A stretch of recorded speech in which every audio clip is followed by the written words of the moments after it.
Hello and very good morning to all of you, my dear students. In the last video, I told you about the reign of terror, how the Jacobin Club governed brutally among the people, and how cruelly he ruled by using the guillotines. जो भी उसके खिलाफ बोलता था वो कैसे guillotine कर देता था। खैर उसके साथ भी वही हुआ और स्लेवरी जो था उसके एंड के साथ ही इस रिवॉल्यूशन का एंड हुआ।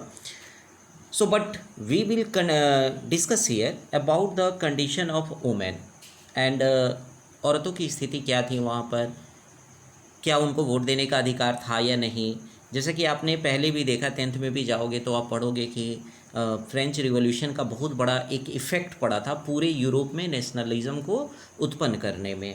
So before the revolution and after the revolution, what the changes were made in the condition of women, we will discuss here. So before the revolution, students, most women did not have an access of an education. Education तक उनकी पहुंच नहीं थी, यानी औरतों को शिक्षा दी नहीं जाती थी। एक्सेस का अर्थ होना पहुंच, यानी only mail could get the education while the women could not get the education. But after the revolution marriage was made into a contract under civil law, यानी एक कानून बनाया गया जिसमें मैरिज जो था यानी शादी जो थी, अब वो ज़बरदस्ती, पहले क्या था कि माँ बाप जो हैं parents could Mary their children anywhere without their permission, वो उसकी परमिशन के बिना ही उनकी शादी कर देते थे। लेकिन अब permission was granted, permission needed था और एक कॉन्ट्रैक्ट बनाया गया। कॉन्ट्रैक्ट का अर्थ होता है समझौता, यानी शादी को एक समझौता के तौर पे लिया गया जिसमें हर दोनों तरफ की मांगों को क्या करना होता था, मानना होता था। So women of third state had to work for living, like they sold flowers, fruits, vegetables, worked laundresses and domestic servants. यानी थर्ड स्टेट की जो महिलाएं होती थी before revolution, they had to do different types of work for their livelihoods. फूलों को बेचती थी, नौकर के तौर पे काम करती थी, कपड़े धोती थी, फल और सब्जियां बेचा करती थी ताकि उनका जीवन चले। Okay, and after revolution schooling for girls was made compulsory. अब औरतों को, लड़कियों के लिए भी शिक्षा देने की व्यवस्था की गई और ये अनिवार्य किया गया कि लड़कियां भी शिक्षा प्राप्त करेंगी। And for that some new schools were set up, कुछ नए स्कूल्स भी बनाए गए students. So working women also took care of their families.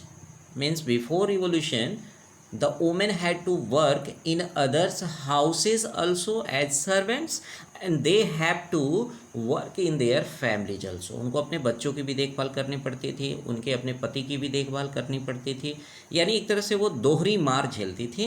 Double work they were doing before the revolution. But women's struggle for political rights, यानी after revolution, ध्यान देना, after revolution अचानक से बहुत कुछ नहीं बदल गया, लेकिन महिलाओं की जो आज़ादी है, जो उनके अधिकार हैं, उसके लिए एक स्ट्रगल क्या हो गया, शुरू हो गया। Their wages were less than men, महिलाएं काम मर्दों के समान ही करती थी, पुरुषों के समान ही करती थी, but they were getting very small wage than the men, पुरुषों से उनका वेतन बहुत कम हुआ करता था। Okay, so many prominent women were arrested, यानी आफ्टर रिवोल्यूशन स्टूडेंट्स बहुत सी महिलाएं ऐसी थी जिन्होंने अपने पॉलिटिकल राइट्स के लिए अधिकार आवाज़ उठाई। They were arrested and in order to discuss and voice their interest they started their own clubs, यानी बिफोर रिवोल्यूशन महिलाओं को जो अधिकार नहीं मिलते थे, they were not getting their rights, so for getting their rights they made their own clubs, उन्होंने अपना क्लब बनाना शुरू कर दिया। and it was finally in 1946 women got right to vote, यानी महिलाओं को उस समय जाके वोट देने का अधिकार मिला 1946 में। Okay, so you can see before the revolution and after the revolution what the condition of women was there in the France. Okay, so next is that what the effects of French revolution was over all the world, पूरी दुनिया में इसका क्या प्रभाव पड़ा और खुद France में क्या प्रभाव पड़ा, वो चीज़ आप देखोगे। The main effect of the French revolution was the abolition of slavery, जो गुलामी की प्रथा थी वो क्या हो गया, समाप्त हो गया। तो it was reintroduced by Napoleon but finally it got abolished in 1848।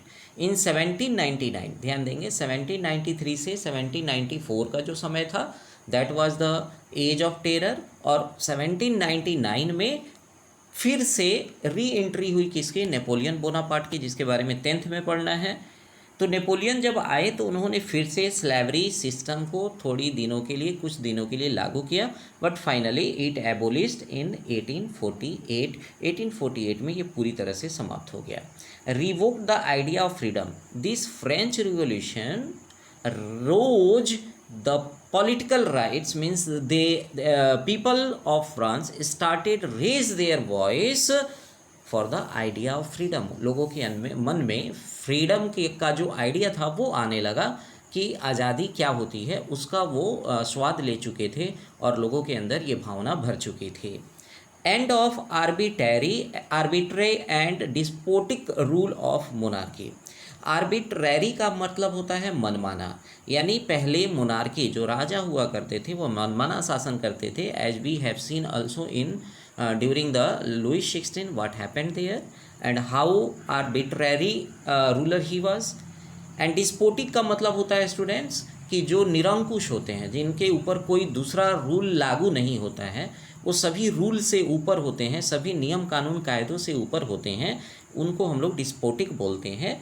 तो ये जो राजा का शासन था वो पूरी तरह से समाप्त हो गया after the French revolution. And people became the source of power. अब सारी जो शक्ति थे, all the power went into the hands of people, लोगों के हाथों में अब ये क्षमता आ गई। Ideas of liberty, equality and fraternity, यानी लोगों के अंदर नई आइडिया आई लिबर्टी की, आज़ादी का, समानता का। इक्वलिटी मीन्स होता है everyone should have to be equal, क्योंकि इन द फ्रांस मेन जो रीजन था for the French revolution was the division of society also, first state, second state and third state, about all we have discussed in the earlier videos, है ना। so social reformers and freedom fighters like राजा राम मोहन राय, ये आप लिखा हुआ RRM Roy, Raja Ram Mohan Rai, Tipu Sultan was inspired by the ideas, यानी इन्हीं लोगों से, फ्रेंच रिवॉल्यूशन से ही आइडिया लिया कि इन्होंने राजा राम मोहन रॉय जो भारत में सती प्रथा को, यानी उस समय क्या थी भारत में एक ऐसी प्रथा थी, एक ट्रेडिशन था, रिचुअल था, after the death of the husband the women was forcibly burned with her husband, उसके पति के साथ ही उसको जलाया जाता था। It was a very very cruel tradition in India that was running at during those days. So Raja Ram Mohan Roy इसके खिलाफ आवाज़ उठाए। उसके अलावा वो चाहते थे कि महिलाओं को भी शिक्षा दी जाए, और वो अंग्रेजी शिक्षा के बारे में भी बहुत ही मतलब कि अच्छा विचार रखते थे। वो चाहते थे कि महिलाओं को भी अंग्रेजी की शिक्षा मिलनी चाहिए। तो ये सारे आइडियाज़ इनके मन में कहाँ से आए, फ्रेंच रिवॉल्यूशन से आए स्टूडेंट्स।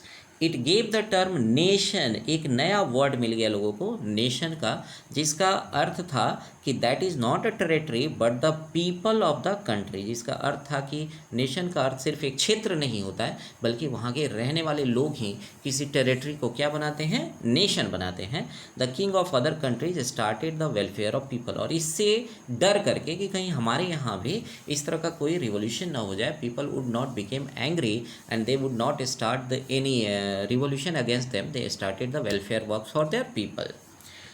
So trade improved, व्यापार को बढ़ावा मिला, and now people can choose their occupation, अब लोग अपनी इच्छा अनुसार अपना कार्य चुन सकते थे जो उनकी इच्छा हो। And censorship was removed, censorship means you know कि जो मीडिया होती है, जो अखबार निकलते हैं, उस समय तो केवल प्रिंट मीडिया ही थी, अभी तो हम लोग यहाँ print media plus electronic media दोनों है। तो प्रिंट मीडिया पर पूरी तरह से अधिकार होता था किसका, राजा का। राजा जो चाहे वही अखबार में लिखा जा सकता था, और जो ऐसा न करते थे उनके ऊपर पनिशमेंट भी था। तो सेंसरशिप का मतलब यही होता है कि मीडिया को क्या कर लेना, कब्जा कर लेना, कि मीडिया जो चाहे वो नहीं बोले, बल्कि जो राजा को अच्छा लगे वही बोले, उसको सेंसरशिप कहा जाता है स्टूडेंट्स। सो इसके बाद नेपोलियन का आगमन हुआ, है ना। So there was the rise of Napoleon. मैंने कहा कि ये तो आपको 10th में पढ़ना है, बट यहाँ पर शॉर्ट डिस्कशन हम आपको दे देंगे। He became the ampere of king in 1804, 1804 में वो फिर से क्या बने, यहाँ का एक राजा बने, एम्पेयर बने। He wanted to modernise France by stabilising the industries, वो चाहते थे कि फ्रांस में इंडस्ट्रीज बैठे जिससे मॉडर्नाइजेशन हो फ्रांस का। And he promoted trade by building roads and canals, अपने शासनकाल में ही build so many roads and canals for the irrigation. He conquered neighbouring European countries, और उन्होंने आसपास के जो यूरोपियन कंट्रीज थे उसको क्या कर लिया, जीत लिया।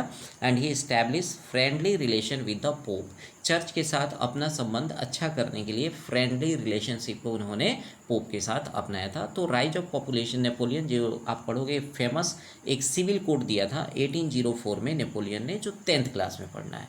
Okay, see laws made by Napoleon Bonaparte, Napoleon Bonaparte ने अपने शासन, या ये actually you have to read in 10th class but here I am giving you short description. He introduced many laws like protection of property and uniform system of weight and measures, क्योंकि उस समय during that time France में अलग अलग जगहों पर अलग अलग तरह के मेजरमेंट हुआ करते थे। एक ही जगह पर कपड़े का दूसरा मेजरमेंट मिलता था और दूसरे जगह दूसरा मिलता था, तो यूनिफॉर्म सिस्टम लिया वेट और मेजरमेंट्स का। A new constitution was framed and 4 legislative body and 3 executive bodies, यानी उन्होंने कॉन्स्टिट्यूशन में बदलाव किया और जो लेजिस्लेटिव थी और एग्जीक्यूटिव, इनमें उन्होंने बहुत बड़ा बदलाव किया था। So many changes, many saw him as a liberator but soon he came to viewed as the invading force and was defeated in Waterloo in 1815, यानी बहुत लोगों ने इनको लिबरेटर के रूप में देखा कि ये समानता के पक्षधर हैं, ये आज़ादी के पक्षधर हैं। लेकिन धीरे धीरे उन्होंने अपनी नीतियों को जब लागू किया तो लोगों को लगने लगा, सेंसरशिप इन्होंने भी लागू कर दिया। तो 1815 ईस्वी में जिन जिन देशों के खिलाफ इन्होंने लड़ाइयाँ लड़ी थी वो देश एकजुट हो गए और तब एक साथ मिलकर के इनके ऊपर हमला किया, मतलब आक्रमण किया, और बैटल ऑफ वाटरलू में नेपोलियन की क्या हो गई, हार हो गई। So actually all these things we will read in a very detailed way in the class 10th. So here I have tried you to understand the French Revolution and I have given you all the videos. So watch my videos carefully and you have all videos available. So and prepare your notes. Okay students, questions will come from this chapter only, and now I will start your SPL. Okay, thank you very much.